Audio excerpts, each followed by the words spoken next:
Robert Rivas Radio, Tejano, and much more.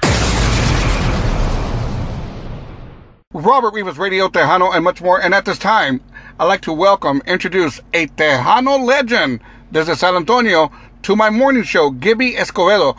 Gibby, good morning. Welcome to Robert Rivas Radio.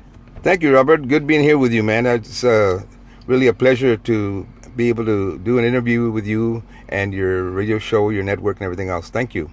Well, yeah, Gibby, dude, it doesn't matter, wherever you go, man, it seems like somebody always seems to recognize you, and right away they say, Latin Breed, Fantasia, right? Yeah. Well, I've been in this business for such a long time that my face is very recognizable because of all the albums and stuff that we've done throughout the years. And we've been fortunate that these people have always liked our music and followed it. Gibby, I know you're homegrown San Antonio. What high school did you go to? Went to Burbank High School, graduated in 1965. La Burbank, los Bulldogs! Burbank Bulldog forever, I said. Forever and ever, he said, Gibby. Wait, Gibby, so look, going to Burbank High School, man, how did you get in the mix with, wanting to be a musician? My family, they were all musically oriented. My uncle would always pull out a guitar. Another uncle would, el accordion. My brother plays saxophone. In fact, he's still playing sax on the Jimmy Kimmel Show. So we've always been around music, and every time we would get together to celebrate Christmas or whatever, music would come out. My uncle would sacar la guitarra, todos cantaban. My mom sang, my dad sang, todos cantan, mis tíos y todos. So it was always in my blood. It was always around us. My brother, as I say, played saxophone before I did. And so he kind of guided me to play sax as well. And then I just kept on going from there. In fact, in my high school yearbook, my ambition was to be a professional musician. Gibby, now, we all know that you were with Fantasia, you were with Latin Breed. Now, were there any bands that you performed with before these bands? Oh, yeah. Mike and the Del Reys is the first band I ever started with. Mike Gonzalez, a really, really good singer. I started playing with him. We did... in fact, we played at the Patio Andaluz and stuff like that, and, weddings and debuts and, things like that. But I was 17, 18 years old when I got in with him. And then I played at a nightclub here in town for a few months before I left to the service. While I was in the service, I played with the Spidels, which was a band playing funk and stuff like that, R&B and soul music. But yeah, I played with a lot of different bands throughout because of the fact that I always wanted to stay busy. Gibby, can you remember some of the places you used to play at back in the day? Some of these venues that they're probably not around here anymore, but do you remember some of the venues you would play at back in the day? That's what's so sad, that I was thinking about that the other day because somebody asked me the same question. And there's only one promoter that I can think of right now that is still alive. All the rest of them have passed on. Because we used to play at the Pan American in Houston, and that lady has passed on. We played in Victoria at the Westerner, and Mr. Villafranca has passed on, although his family still runs the Westerner. But the only one that I can think of that is still going on is a Fiesta in Seguin. Those people, the Treviños, have been in this business for many, many years. I remember playing there with the Latin Breed, and other bands. Little Joe and stuff would come and play also. We'd make some big dances there. And they're still in business. They're still around, but most of the rest of them are not, unfortunately. Now, Gibby, like the Latin Corner, venues like that, any other places that you played at here in San Antonio, like the Latin Corner, that you can remember? No, it was unique. They had been calling me for quite a while to go over there and look at the place and play there. And I was thinking that it was too small for us to go play because at the time we were, hitting it hot and heavy throughout the state and really the nation. But it got time, I felt like I needed to stay home to be with my family more. I was always traveling. So they offered again, and I went to go look at it, and I fell in love with it. It was a beautiful place. It's the corner part of it, unless you see it, doesn't really make sense. There's only a door. That's it. There's not a big building. There's just a door right there. And you walk in that door, and it just opens up, and it's like almost like a little amphitheater. It's nice. It was the way it was set up then. Now it's not. It's different. But it was just perfect to showcase the band performing there. So I made a deal with them that I was going to play there 4 nights a week and leave whenever I needed to, because I still was playing on the road as a Latin Breed, but not constantly. So I wound up playing there 4 days a week, and then that's when the Tejano Music Awards started. And in fact, that place was very instrumental in the Tejano Music Awards. You know, Gibby, me playing at T-Town, and I was there for 2.5 years, too long. But anyways, what I'm trying to get at here is that I went there about a couple of years ago. Now the club's called something else, but I went in there anyways. And correct me if I'm wrong here, but whenever you go back to a club like that, like I did, you always have memories. You always feel the ghost of when you were there before. Did you feel the same ghost at the Latin Corner? Believe me, yes, we did. In fact, Jay Perez got started there as a singer. He was a drummer, and I put him up front to sing there at the Latin Corner with us. Years ago, they asked me to ask him if he would do the Star Spangled Banner for a VFW post here close by. And I said that I would, and he said yes, he would do it. He said, but I don't know how to get there, so meet me at the old Latin Corner, we'll leave from there. I said, okay. So I picked him up, we went from there, went to go do the Star Spangled Banner, and it was really a nice service. Anyway, afterwards, he said, let's go back just to see if it still smells the same.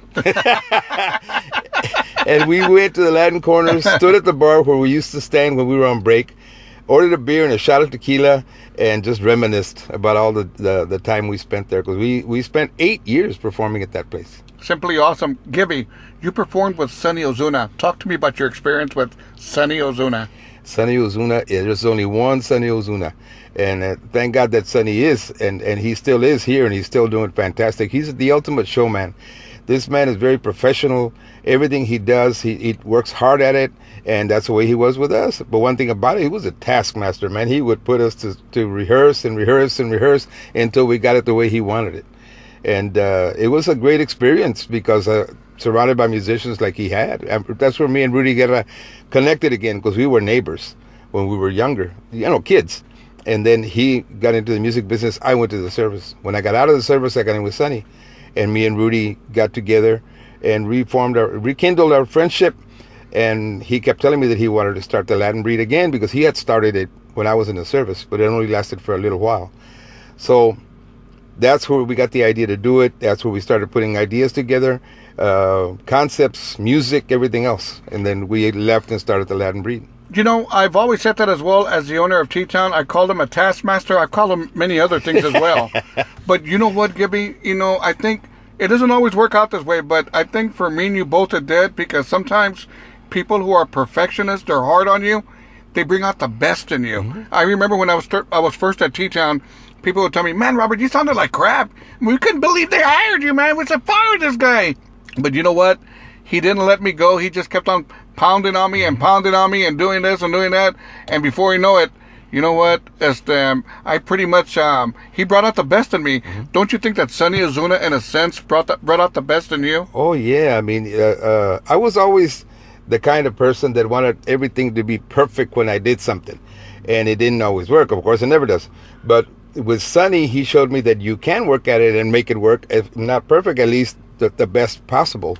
And that's what we would shoot for with our recordings. Again, like I said, that was after I left Sonny.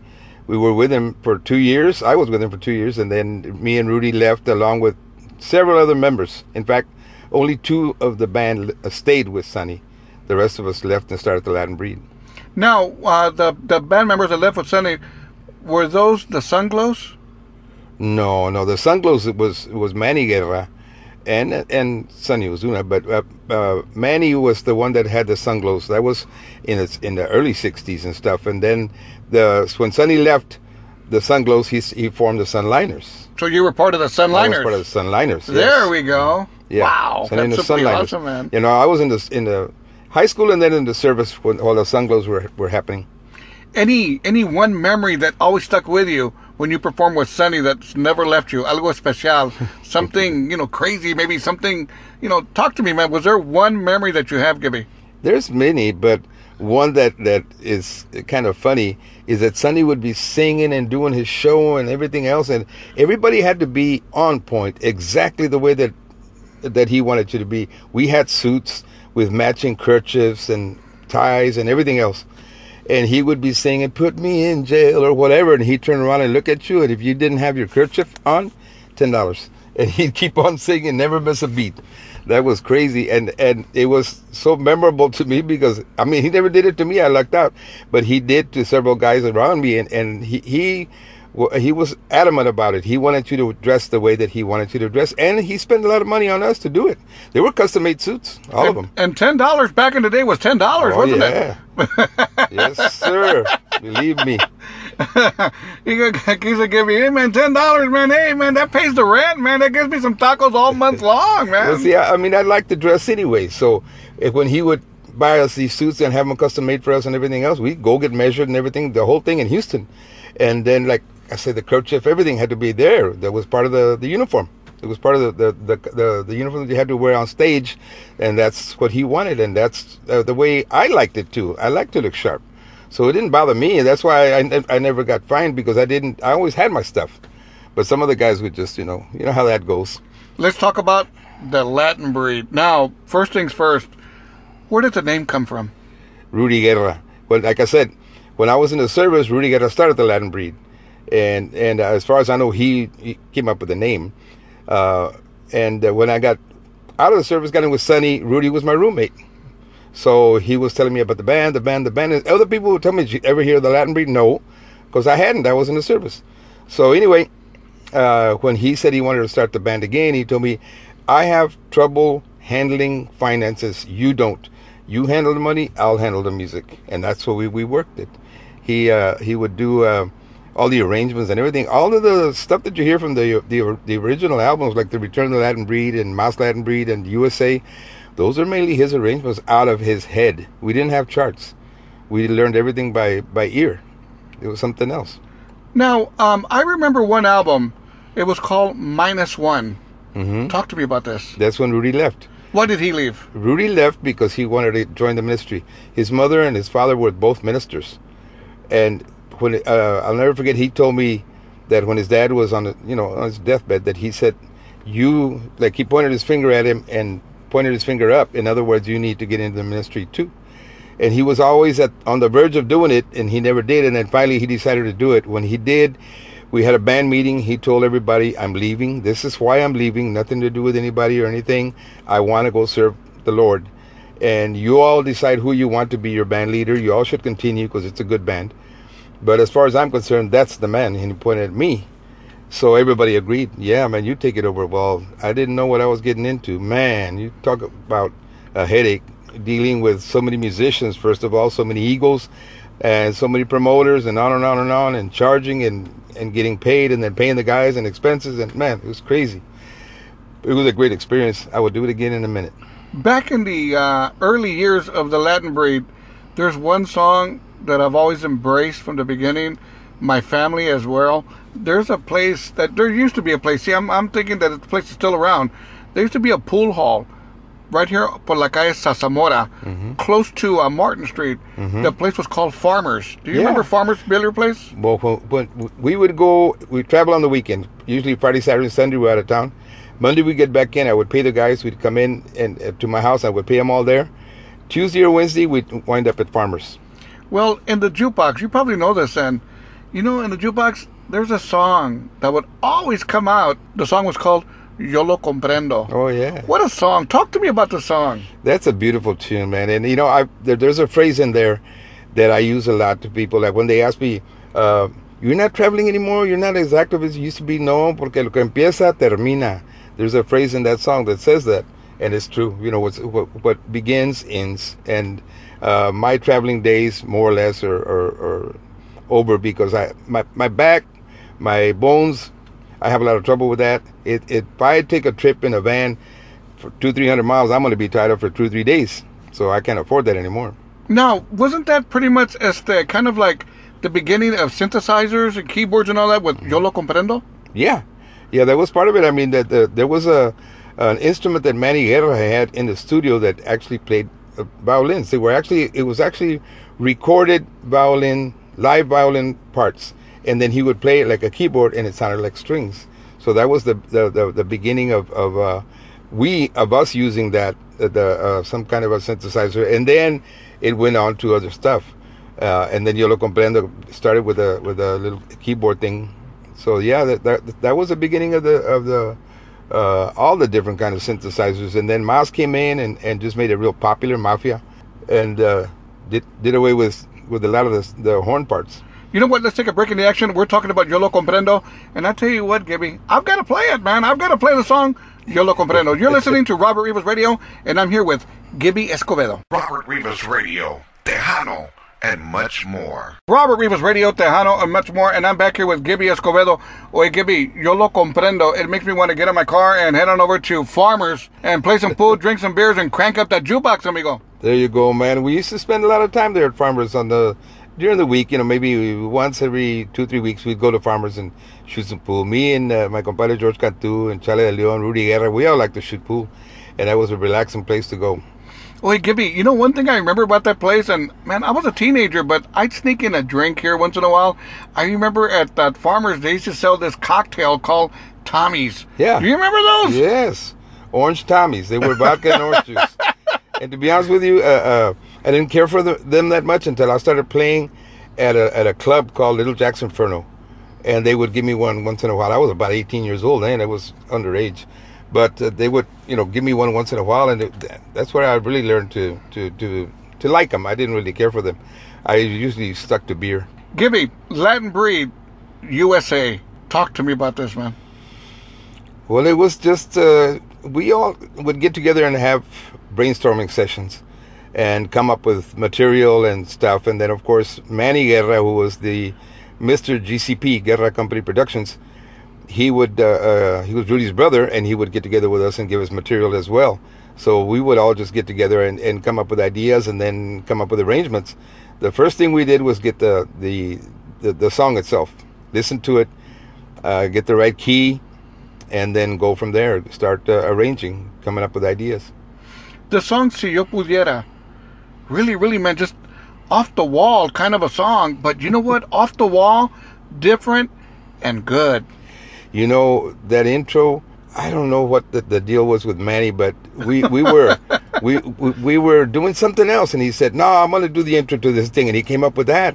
And I thought, you know what, man, that's not danceable or nothing. What are we going to do to go back to the top of this song? The people are going to have to stop dancing. Well, y'all think that y'all can do this? I can too. So he did it, and then we did it with the horns. It was just a crazy thing, like a little, I don't know. If I can do it, you can do it, and that kind of thing. Or if you can do it, I can do it. And we did, and it came out, to be well liked by the people. And what we would do just in the dances, we wouldn't go back to the top part because it would throw everybody out. Maria Elena. Oh, Maria Elena, yeah, beautiful song, beautiful lady too. She sang some songs with the Latin Breed while I was in the service. And then she got into gospel, so she's doing that. But Maria Elena, the song you're talking about, that Jimmy sang? Sure. Yeah, that's a beautiful song. Memories.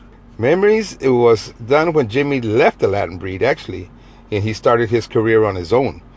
And I don't know who came up with that song. I think it was Manny Guerra, that came up with that tune. And it was a big hit for him. Still is. I mean, people hear it now. We just did a gig with him a couple of months ago at the Far West. And he sang it, and the people just, they come to the front, and they really love it. And it is a beautiful tune. Gibby, how did you feel when Jimmy left the band?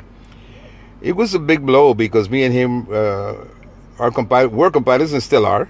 So we would visit a lot and be together with. In fact, we were out deer hunting the week of we were out on the weekend hunting, and then we came back into town, and that's when he let me know he was going to get out, and we were just together, so it was hard for me to believe.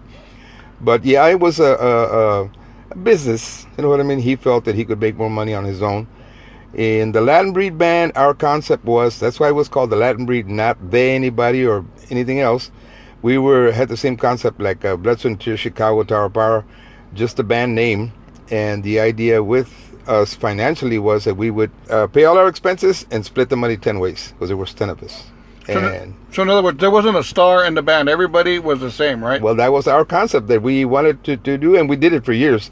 But then, Jimmy felt that he could make more money on his own, and he did, and I, no ill feelings or nothing. Good for him. He took a step forward, not backwards. But you know what? But regardless, Gibby, it's always a little bit different. You know what I mean? Porque, when you've been with a band, part of a band like Jimmy was, all you guys together, son como like if you're a family, ¿verdad? Mm-hmm. Oh yeah. So you kidding me? We go through so many things on the road that you share, and things that people find it hard to believe sometimes, but there's a lot of things that happen on the road as you're traveling all over the place. We traveled everywhere, all over the nation. I mean, we'd go to Idaho and Washington State and on, Colorado, Illinois, and everywhere. And we were always together. We were always in the same rooms, in the same cars, eating at the same places because we were all together. So you spend so much time together. You know, it's something else. Back in the late 80s, I had this friend of mine. She called me up one afternoon and she tells me, Robert, have you ever heard of the band called Latin Breed? And I go, uh-huh. And then she goes, they got this brand new album called Breaking the Rules. You need to take a listen to it. And I'm like, really? Why? I mean, she goes, listen to it. It's awesome. I bought it, and I tell you what, till this day, I've embraced it. To me, it's gold, 24 karat gold. Let's talk about Breaking the Rules. That was, we hadn't recorded in a while, and they approached us to record. So we did, and we just, everybody got their ideas together as far as getting material, and put it together and then arranged it. And we had at the time with us Joel Guzman, who's a fabulous keyboard player, arranger, accordion player, singer. He does everything. And he kind of put it together. We had all our ideas, and then he made it gel. All the segues that you hear on the medley and stuff like that, those are his concepts, his ideas. He's a monster a keyboard player. Of course, all the guys in the band are good players, all of them. So it was easy to put it together and follow the direction. Like I said, man, I'm shaking my head right now because, I can't explain the quality of music that is on that album. I keep on saying album, but it could be CD because it doesn't matter. The music is just simply phenomenal, and I mean phenomenal. And heck, man, I play at least one or two cuts every morning on my morning show, and I keep on repeating myself. If you don't have this album, if you don't have it, you need to go get it. It's a greatest hits. Gibby, it's a greatest hits. Did y'all know what y'all were doing when y'all were putting this thing together? Half the time we didn't know what we were doing, Robert. No, yeah, we did. I mean, we didn't realize it was going to have that kind of an impact on the music business. But it's a very, very musical album, and that's the way that we always thought, musical. We didn't think so much commercial. But in this case, it wound up being commercial and musical. And then the following album, The Born to Play, that's a very musical album as well. It wasn't as big a hit as The Born to Play, as The Breaking the Rules. But that's an also very musical album, and it has a lot of concepts of music that we used when we recorded. Gibby, who put the artwork together for Born to Play? I simply love the CD cover, man. Ruben Cubillos. Ruben Cubillos he sang with us at the Latin Corner years ago, and he's from El Paso. He moved here, and he helped us get the Tejano Music Awards started. In fact, he designed the sign for the Tejano Music Awards. He designed helped us design the trophy and all kinds of stuff. He worked with us a lot behind the scenes. Good singer, like I say, but he's went to school for graphic design and stuff, and he designed that album cover. He said, let me do one on my own, no picture, nothing, I want to do it. And I said, well, let me see what you got. And he did it, and at the time I really didn't care for it, but it kind of grew on me. And it's a nice cover. It's an awesome cover. Anyways, let's take a break in the action. We're listening to Gibby Escobedo, Robert Rivas Radio Morning Show. All right. Hey, Raza, this is Gibby Escobedo, and you're listening to Robert Rivas Radio. Robert Rivas Radio, Tejano, and much more. Gibby Escobedo. Dude, I swear to God to you, man, when I saw you at the event this past year at Jimmy Edwards fundraiser out there in the South Side for La Military Drive, I see you, dude, and I went up to you, to saludé you, kind of like, hey, what's up? And it's kind of weird when you feel you know somebody, but you don't. I mean, really, man, I could call you an icon in a sense, but again, everybody always seems to know you, Gibby. You've got this look to her, and right away you think Latin Breed, but now, speaking of Latin Breed, you not only had Latin Breed to take care of, now you were part of TTMA, the Tejano Music Awards. How did this happen? Oscar Lawson and Albert Esquivel, two well-known names in the business, but they both passed on, unfortunately, but they had a place that they called Texas Talent Traffic. It was a booking agency, one of the few booking agencies in this market. And I walked into their office one day, it was close to my house, and they were tired. They were tired of being there, and they were, upset and all kinds of stuff. I said, why don't you all take a break, give me the keys and leave? And they did, to my surprise. They did. They said, okay, here. And they left, and I took over. They showed me where the contracts were, everything else, and I took over for 2 weeks while they were gone. When they came back, I had made more money than they had in months. So they were like, wow, man, this thing is really, I mean, you're really good at it. I said, there's nothing to it. You're just on the phone. But anyway, I had a lot of contacts, so that helped. Anyway, after a while, they said, if you want it, you can have it. $1,000 lock, stock, and barrel. The whole desks, todo, teléfonos, todo. So I took it. And from there started my own booking agency, and then it went into Escobedo Entertainment, which is what it is now. But Rudy Trevino would come by every day. He was from a teacher at Linear High School. He was just a friend of mine. And we would always discuss what we could do to do more things in La Onda. And he kept harping on an award show. And I said, man, you don't know what's involved. So anyway, make a long story short, I hocked my house, and we did the first award show. I talked to all the musicians. They all agreed to go at a cheaper price. And if we didn't make any money, they would even not take pay. They really cooperated. And as it is, that's when we did the first show. And it came out to be a good success. And every musician that was there that got paid turned their check over to a young man that had leukemia. We helped him with his trip to, back then you could only go to Washington State to get a bone marrow transplant. And so that was the beginning of the show there. And just to show the unity of the musicians, they all turned their money over to them. But from there, we saw sponsors came and said, we want this show. And the biggest guy was Hector Garza. He really wanted the show, and he's with Budweiser. So Budweiser got into it, Coca-Cola got into it, and on, and it just flew. I had a 5-year plan for that award show. In a year, it was gone. It was way beyond that 5-year plan, and it just kept going and going and going. But I was really busy then playing, and that's why I started the Fantasia thing at the Latin Corner, because I could stay home all the time, and I'd be traveling so much and still play. I still wanted to play. When did you get out of the Tejano Music Awards? 10 years after it started. I started in 80 and 90. That's when everything started to take off for me again as far as performing. And that's what I love to do. I'm a musician. And the TTMA was not going in the direction that I hoped it would go. So I stepped out and just kept going on my own with the Latin Breed, breaking the rules and everything else. Gibby, let's talk about you and the Latin Breed, the name, parting ways. What happened? It was going to be 9 years this November. I had a stroke, and I'm a veteran, so I'm going to the VA and all of this stuff, and they're telling me, you can't play anymore. You have to. I even sold my horns. I went to my instrument, the guy that fixes my instruments, Pete, and he told me, what are you going to do with your horns? Because you had a stroke, you can't play anymore. I said, I'm going to keep them. He said, if you keep them, you're going to play.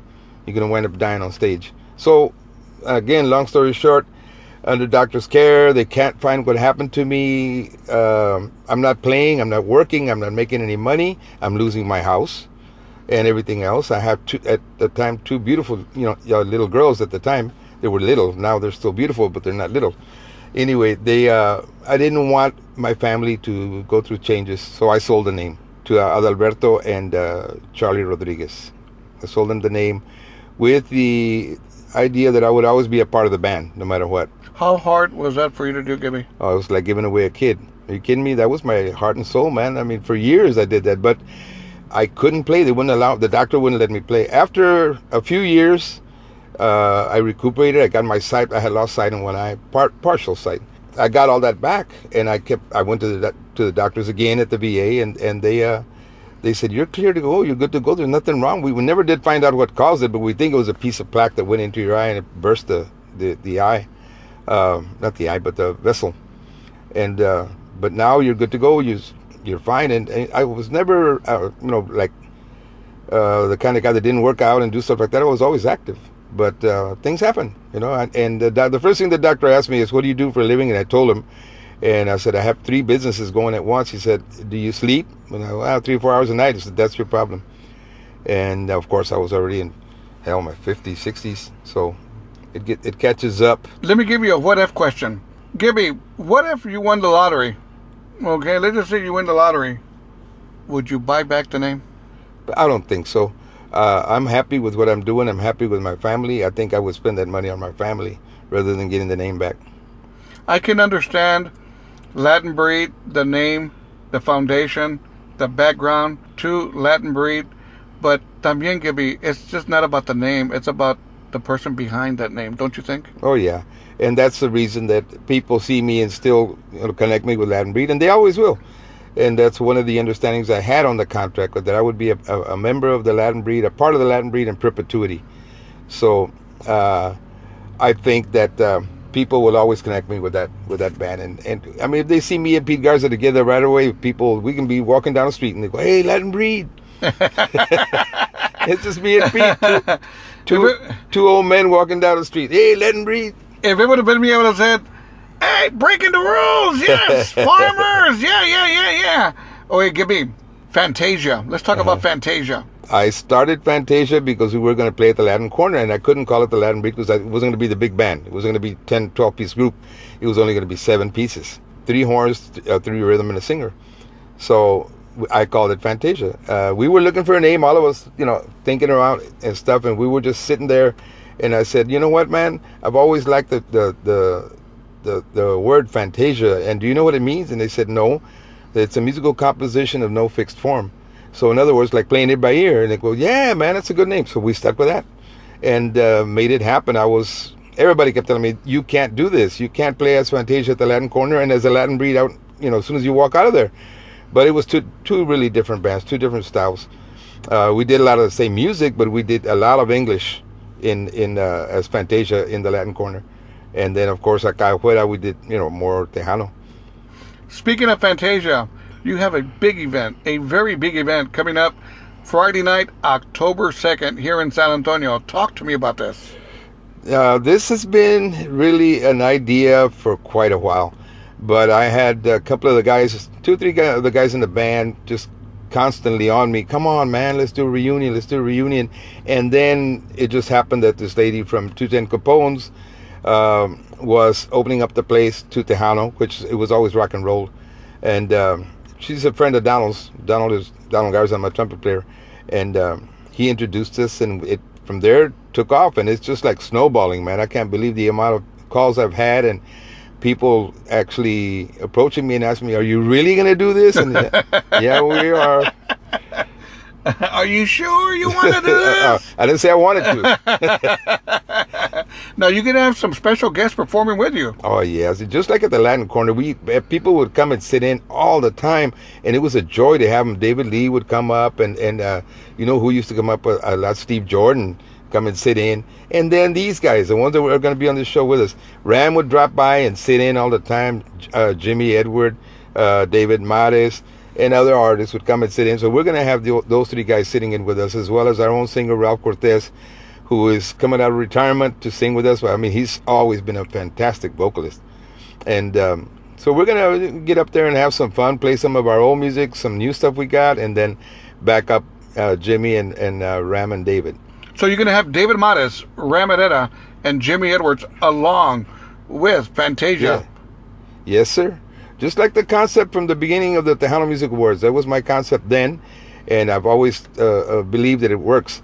Have one band back up all the artists. All the singers come up and sing with my band because, we arrange the stuff in a way to where they're comfortable with it, and they know what we're going to do. That they know that we can do it and do it well. It's their music, but we do it.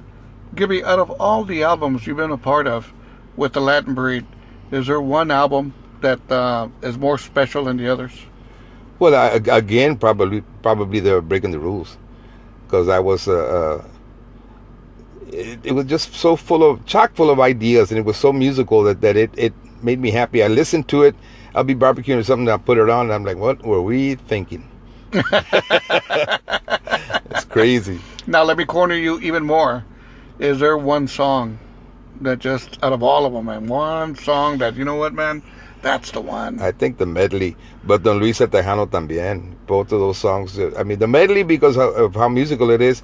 Don Luis because it talks about us, our people, my abuelitos and everybody else who was out there working like that. And las piscas and everything else, and being mistreated and underappreciated by everybody they worked for.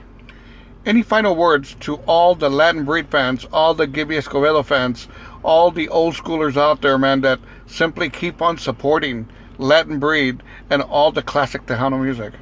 Just keep on doing it. Live music is getting harder and harder to find, and good live music is really hard to find, and venues that support it are rare. So you guys get out there and buy the records, go to the dances, and listen to the music that you enjoy, that you were brought up listening to. Maybe your parents liked it, or in this case, in my case now, your grandparents. Gibby, if people want more information about your event for October 2nd at 210 Capone's, who do they need to call or talk to? Well, they can call me. I'm always on my phone 24/7. My number is 210-831-5034. Gibby Escobedo, thank you for being part of Robert Rivas Radio Morning Show. Thank you, Robert, and I hope all you people appreciate the hard work this man puts out. And thank you for supporting the music all these years. Robert Rivas Radio, Tejano, and much more.